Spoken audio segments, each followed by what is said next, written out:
मनुष्य के जीवन में दुखों का क्या कारण है। महात्मा बुद्ध। एक बार की बात है, एक व्यक्ति गौतम बुद्ध के पास जाता है और उनसे सवाल करता है कि मेरे मन में कई प्रश्न जाग रहे हैं और मैं आपसे उन सभी प्रश्नों के उत्तर जानना चाहता हूँ। महात्मा बुद्ध मुस्कुराए और कहा, पूछो, तुम्हें क्या पूछना है। व्यक्ति ने कहा, मैं जीवन से बिल्कुल भी खुश नहीं हूँ। दुखों का पहाड़ ने मुझे घेर रखा है। मेरी जिंदगी में कुछ भी अच्छा नहीं हो रहा है। सब कुछ गलत ही गलत हो रहा है।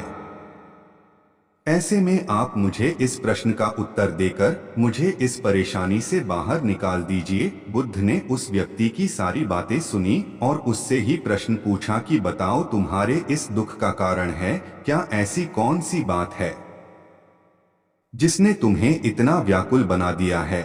महात्मा बुद्ध और एक व्यक्ति की कथा। महात्मा का प्रश्न सुनकर वह व्यक्ति कुछ देर तक सोच विचार करता रहा। वह बोला, मैं आपसे प्रश्न का उत्तर जानने आया हूं और आप मुझसे ही प्रश्न पूछ रहे हैं। तब भगवान बुद्ध ने कहा कि हर व्यक्ति को खुद ही उसे अपना दुख का कारण पता होता है। अब तुम्हें ही इस दुख का कारण पता ना हो तो मैं तुम्हें इसका उत्तर कैसे दे पाऊंगा। फिर उस व्यक्ति ने कहा, बुद्ध, आप तो ईश्वर हैं। लोग कहते हैं कि आपको सबके बारे में पता है और सबकी परेशानी का उत्तर आप जानते हैं। उसकी बातें सुनकर बुद्ध ने कहा, तुम्हारी यही सोच तो गलत है। तुम सोच रहे हो कि कोई आएगा और तुम्हें तुम्हारी सारी परेशानियों से निजात दिलवाएगा। ऐसे में तुम गलत हो, क्योंकि तुम्हारे अलावा ऐसा कोई भी नहीं जो तुम्हारी मदद कर सकता हो। तुम्हें लगता है कि मैं बहुत प्राप्त कर चुका हूँ तो मैं तुम्हारी सारी परेशानियां हल कर सकता हूँ, तो तुम्हें गलत लगता है। तुम्हें बता दूं, मैं भी तुम्हारी तरह हूँ और मैं इन सब चीजों से काफी हूँ। जिस दिन तुम्हारे अंदर तुम्हारी सारी उलझन खत्म हो जाएगी, तब उस दिन से तुम्हें किसी बुद्ध के पास जाने की जरूरत नहीं पड़ेगी। फिर बुद्ध ने उस व्यक्ति से एक और प्रश्न किया, क्या तुमने कोई फूल देखा है। जिस पर उस व्यक्ति ने कहा, यह कैसा प्रश्न है, फूल तो हर व्यक्ति ने देखा होता है। इस पर महात्मा ने कहा, अब फूल सवेरे एक कली होता है, दिन में खिलकर फूल बनता है और फिर रात में मुरझा जाता है। इसीलिए अगर पुष्प भी यही सोचे कि वह शाम को मुरझा जाएगा तो फिर वह खिले ही क्यों। ऐसे में अगर तुम भी हमेशा दुखों के बारे में सोचते रहोगे, बस तुम भी खुश नहीं रह पाओगे। इसीलिए अच्छा रहेगा कि तुम अपने जीवन पर सकारात्मक चीजों पर ध्यान दो, जो तुम्हें खुश रखे। उन छोटी छोटी बातों को याद करो। यदि तुम खुश रहना चाहते हो तो तुम नकारात्मक चीजों को छोड़कर सकारात्मक पर ध्यान दो। गौतम बुद्ध की बातें सुनकर वह व्यक्ति कुछ देर तक सोचता रहा और फिर कहने लगा कि बुद्ध, क्या ऐसा हो सकता है कि मेरे जीवन का सभी दुख एक साथ खत्म हो जाए, मेरी सभी परेशानियां समाप्त। तब बुद्ध ने कहा, यदि कोई तुमसे कहता है कि तुम शाम तक मरने वाले हो तो फिर तुम क्या करोगे। क्या तुम अपने दुखों के बारे में सोचोगे। तुम्हें ऐसी कोई भी समस्या याद नहीं आएगी जिसके लिए तुम अभी परेशान हो, क्योंकि तुम जीवन के अपने अंतिम पलों के बारे में ही सोच रहे होगे। मनुष्य अपने जीवन में दुखी क्यों रहता है।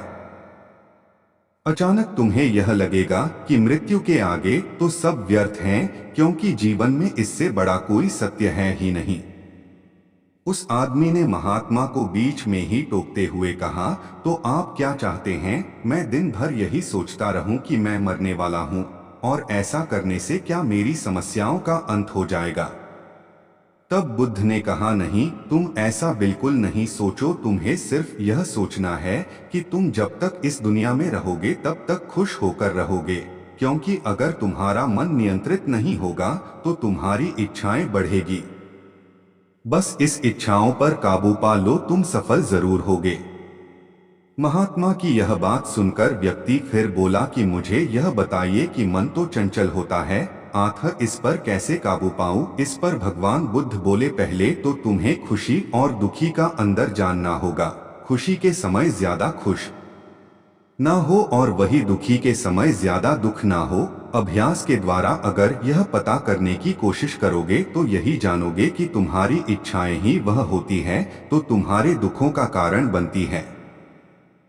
जीवन में जितनी इच्छा के पीछे भागोगे उतना ही दुख तुम्हें घेरेगा। क्योंकि जब मनुष्य की इच्छाएं पूरी नहीं होता तब वह दुखी होता है, इसलिए इन पर काबू पाना सीखो। यह सब कहने के बाद गौतम बुद्ध ने उस आदमी से एक बात और कही। उन्होंने कहा, चलो मैं तुम्हें एक ऐसी बात बताता हूँ, इसे जानने के बाद तुम्हारी सभी दुखों खत्म हो जाएंगे। महात्मा की बातें सुनकर व्यक्ति बहुत खुश हुआ और कहने लगा, कृपया मुझे वह उपाय बता दें। तब गौतम बुद्ध ने कहा, तुम 2 पन्ने और एक कलम लेकर आश्रम के एक कोने में बैठ जाओ और किसी से बातें मत करना। एक पन्ने पर अपना सारा दुख और उसका कारण लिखना और एक पन्ने पर सारा सुख आराम से लिखना, क्योंकि तुम्हारे पास समय बहुत है। इसके बाद वह आदमी बुद्ध को प्रणाम करके वहां से चला गया। कुछ दिन बीते और वह व्यक्ति पुनः महात्मा बुद्ध के पास पहुंचा। उसके हाथों में बहुत सारे कागज थे। फिर उसने बुद्ध से कहा कि मैंने सब लिख लिया है। महात्मा बुद्ध उसकी बात सुनकर मुस्कुराए। फिर महात्मा ने उसे पहले दुख वाला कागज पढ़ने को कहा। वह कागज में पढ़ना शुरू किया। मेरे सारे भाई अमीर हैं और मैं गरीब हूँ, क्योंकि मैं काम करने से डरता हूँ, दिन भर आराम करता हूँ और दूसरों से तुलना करता रहता हूँ। दूसरा, मेरे पड़ोसियों ने बहुत सा धन बचत के तौर पर रखा है, लेकिन मेरे पास बचत के नाम पर कुछ भी नहीं। इसका कारण यह है कि मैं मेहनत कम करता हूँ और इसीलिए थोड़ा कमाता हूँ, लेकिन मेरे खर्चे ज्यादा है क्योंकि मेरे संगति गलत हैं। इंसान के जीवन में दुखी का कारण महात्मा बुद्ध 30